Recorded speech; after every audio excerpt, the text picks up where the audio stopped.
Partiality নাই। আপনি নেতার ছেলে হন, আপনি বিজনেস ম্যাগনেটের ছেলে হন, আপনি যেই হন না কেন, ইসলামের দৃষ্টিতে সবাই সমান। চিল্লায় বলেন ঠিক কিনা?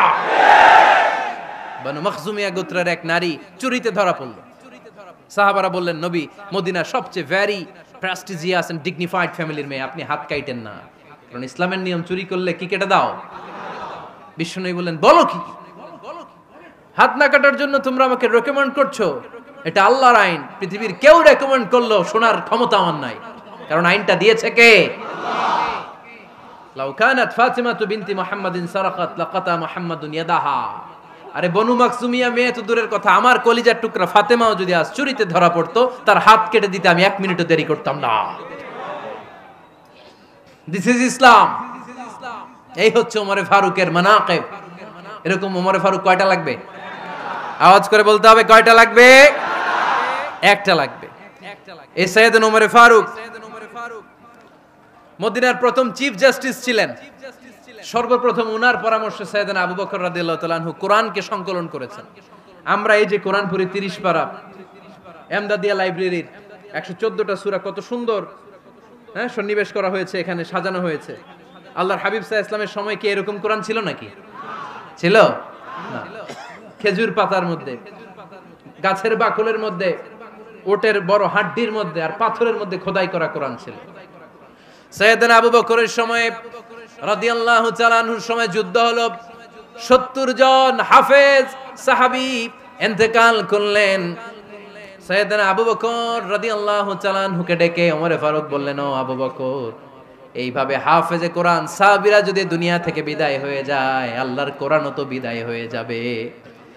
আমার পরামর্শ হলো, আপনি সব বয়োজ্যেষ্ঠ সাহাবীদেরকে একসাথে করে কোরআনের সব কাগজগুলোকে একসাথে করে একটা নির্ধারিত কপির মধ্যে কোরআনকে সংকলন করে ফেলেন। সাইয়েদনা আবু বকর বললেন, যেটা আমার নবী করেন এটা আমি কেমনে করি? কিন্তু ওমরে ফারুক নাচরবান্দা বলে না, এটা করলে কোনো খারাপ হবে না, ভালোই হবে। মুসলিম উম্মার জন্য এক জায়গায় কোরআন সন্নিবেশিত থাকবে, আপনি করেন। সাইয়েদনা আবু বকর রাজি হয় না, ওমরে ফারুকও ছাড়ে না। ওমরে ফারুক বলতে বলতে বলতে বলতে এমন ভাবে সাইয়েদনা আবু বকর রাদিয়াল্লাহু তাআলা আনহুকে ধরলেন, সব শেষে সাইয়েদনা আবু বকর ওমরে ফারুকের কথায় কোরআন সংকলনে রাজি হয়ে গেলেন। পড়েন সুবহানাল্লাহ। উনি বললেন, ওমর যখন আমাকে বারবার বুঝাতে লাগলো, আল্লাহ তাআলা আমার হৃদয়টা ওমরের কথা শোনার জন্য খুলে দিলেন। আল্লাহ তাআলা কেমন যেন আমাকে ইলহাম করলেন, আবু বকর করো, এই কাজের মধ্য দিয়ে আমি আমার কোরআনকে গোটা বিশ্বে জীবিত রেখে দেব। This is Umar. এই যে আমরা হিজরি সনের যে আমরা গণনা করি, এই হিজরি সনের প্রবর্তক হচ্ছে সাইয়েদনা ওমরে ফারুক। সুবহানাল্লাহ নাই? আপনাদের মনোযোগ আছে না গেছে? কই ঘুমায় গেলেন মনে হয়? তাকবীর দেন তো একজন আওয়াজ করে।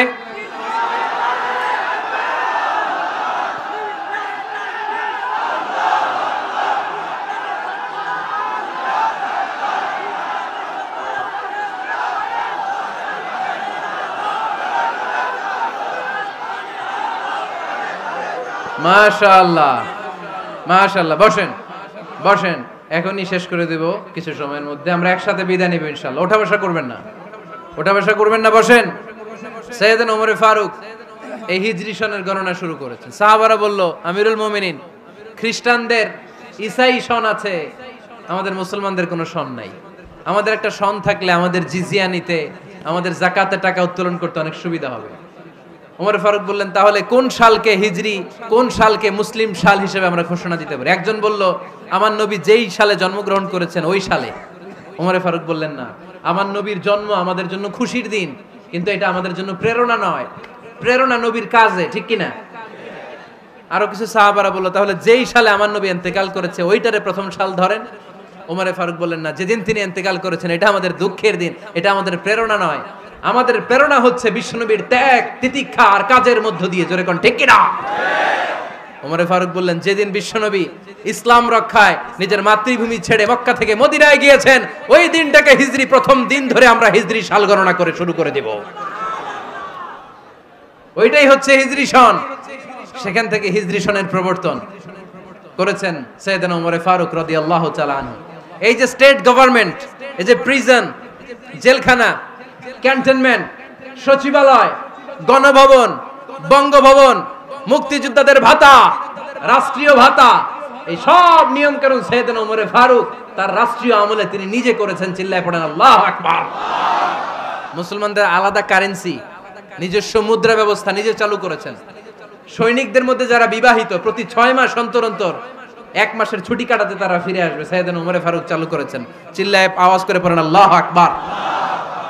এই যে আমরা 20 রাকাত সালাতুত তারাবি পড়ি রমাদানে, পড়েন না আপনারা? এটা সাইয়েদনা ওমর ফারুক চালু করেছে। সুবহানাল্লাহ পড়তে পারলেন না? কোরআনে মোট 22টা আয়াত আছে যেখানে সাহাবারা ইনডিসিশনে ভুগছিলেন। বিশ্বনবীর মত একটা, ওমর ফারুকের মত আর একটা। এই 22 জায়গায় আল্লাহ তাআলা বিশ্বনবীর মতের পক্ষে আয়াত নাজিল না করে ওমর ফারুকের মতের পক্ষে কোরআনের আয়াত নাজিল করেছেন। আওয়াজ করে পড়েন আল্লাহু আকবার। এদিকে উঠলেন কেন আপনারা? যারা উঠছেন আমার দিকে তাকান।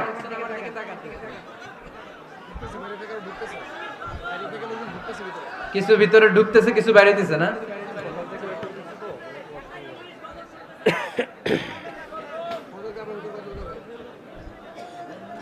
সাইয়েদনা ওমর ফারুক, আমরা সাহাবীদের জীবন চরিত পড়তে চাই না, কত যে অনুপ্রেরণামূলক দৃষ্টান্ত সাইয়েদনা ওমর ফারুক আমাদের জন্য রেখে গিয়েছেন।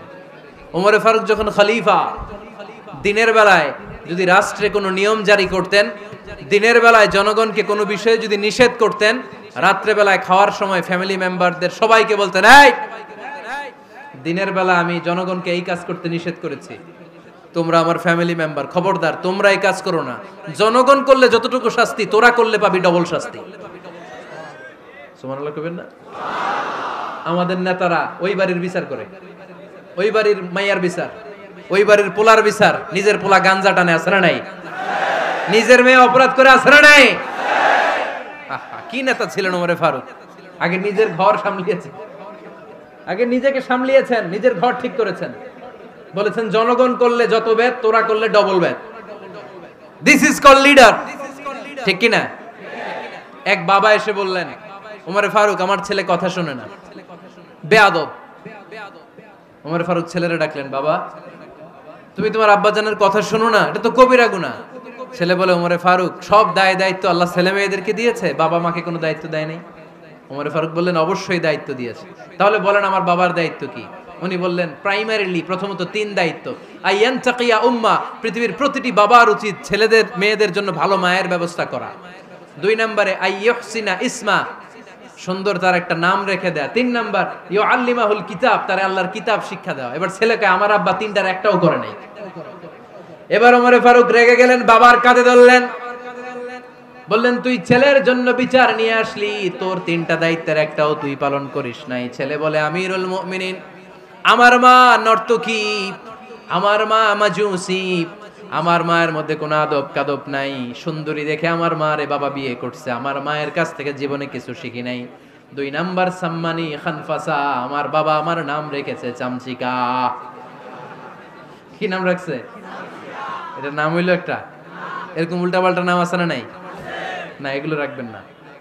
আব্দুল্লাহ রাখবেন, আব্দুর রহমান রাখবেন। আরেকটা কি বলছি আজকে? হুযায়ফা রেখে দিয়েন, পারবেন? ওয়ালাম ইউআল্লিমনি হারফাম মিন কিতাবিল্লাহ আমিরুল মুমিনিন। শুধু তাই না, আল্লাহর কোরআনের একটা অক্ষর আমার বাবা কোনোদিন আমারে শিক্ষা দেয় নাই। ওমর ফারুক রেগে গেলেন, এবার বাবার কান্দে ধইরা মারতে শুরু করলেন।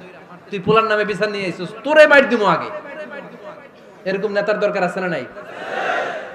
মদিনায় এক লোক তার বউরে রাগের চোটে 100 তালাক দিয়ে ফেলছে। কয় তালাক দেয়ার নিয়ম কয়টা? দিছে কয়টা? এবার স্ত্রী কাঁদতে কাঁদতে এসে বলে, আমিরুল মুমিনিন দেখেন, আমার স্বামী আমারে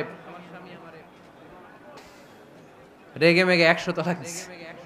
ওমর ফারুক বললেন, দইরা নিয়ে আয় এটারে। নিয়ে আসা হলো। ওমর ফারুক বললেন, কয়টা তালাক দিয়েছো? কয় 100টা। কেন দিছো? কয় মাথা গরম আছিল। এরকম আছে না?